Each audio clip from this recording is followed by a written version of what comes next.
নমস্কার বন্ধুরা, ভাইসতী রান্নাঘরের তরফ থেকে আপনাদের সবাইকে স্বাগত। বেশ গরম পড়ে গেছে, তাই জন্য শরীরটা একটু ঠান্ডা হওয়ার জন্য আলু আর সজনে দিয়ে আজকে একটা দারুণ রেসিপি করব। আমার সঙ্গে থাকুন, দেখতে থাকুন।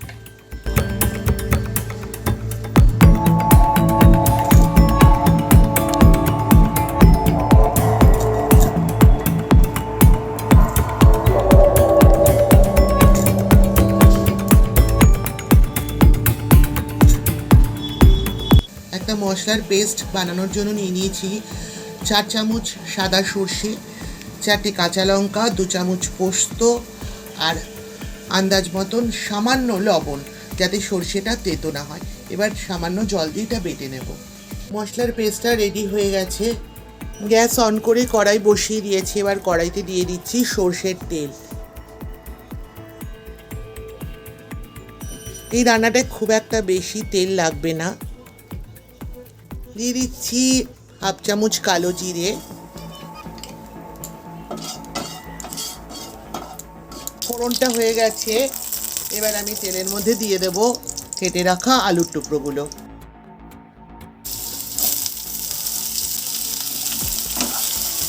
আলুগুলো সামান্য লবণ আর হলুদ দিয়ে একটু ভাজা ভাজা করে নেব। প্রথমে দিয়ে দিচ্ছি আন্দাজ মতন লবণ, যে যেমন লবণ খান সেভাবেই লবণ ব্যবহার করবেন। দিয়ে দিচ্ছি 1/2 চামচ হলুদের গুঁড়ো। রান্নাটা করতে খুব একটা বেশি উপকরণও লাগে না আর সময়ও খুব একটা বেশি লাগে না।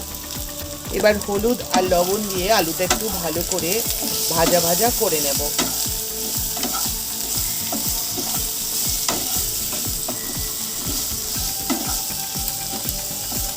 এবার এই আলুর মধ্যে আমি দিয়ে দেব কেটে রাখা সজনে ডাঁটাগুলো। এবার সজনে ডাঁটাগুলো আলুর সাথে বেশ কিছুক্ষণ একসাথে কষাতে থাকবো। খুব সামান্য উপকরণেই এই রান্নাটা হয়ে যায় এবং এটা খেতেও দারুণ লাগে গরমকালে। আপনারা একবার হলেও বাড়িতে ট্রাই করবেন এইভাবে। আশা করছি আপনাদের ভালোই লাগবে। এবার এর মধ্যে দিয়ে দেব সর্ষে পোস্তর এই পেস্টটা, এটা আগে বেটে রেখেছিলাম।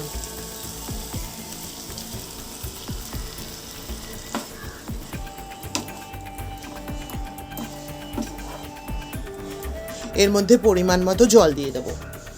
আমি বোলটা ধুয়ে জল দিয়ে দিচ্ছি। আর আমি 1/2 বোল জল দিচ্ছি। এবার আমি একটা ঢাকনা দিয়ে দেব কড়াইতে। 10 মিনিট রান্না হতে থাকুক। 10 মিনিট পর আমি ফিরে আসছি। বন্ধুরা, ফিরে এলাম। দেখুন রান্নাটা প্রায় হয়েই গেছে। এবার এর মধ্যে আমি দিয়ে দেবো সামান্য চিনি। চিনিটা না দিলে স্বাদটা খুব একটা ভালো লাগবে না। এবার দিয়ে দেবো চিড়ে রাখা 6টা কাঁচা লঙ্কা। আপনারা যেরকম ঝাল খান সেটা বুঝে লঙ্কা ব্যবহার করবেন।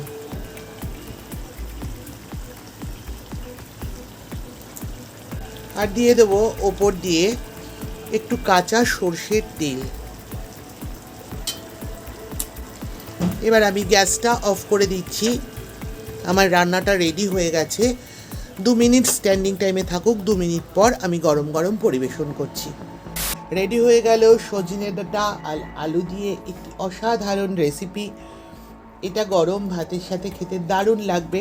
আপনারা একবার হলেও বাড়িতে ট্রাই করবেন। আশা করি আপনাদের ভালোই লাগবে।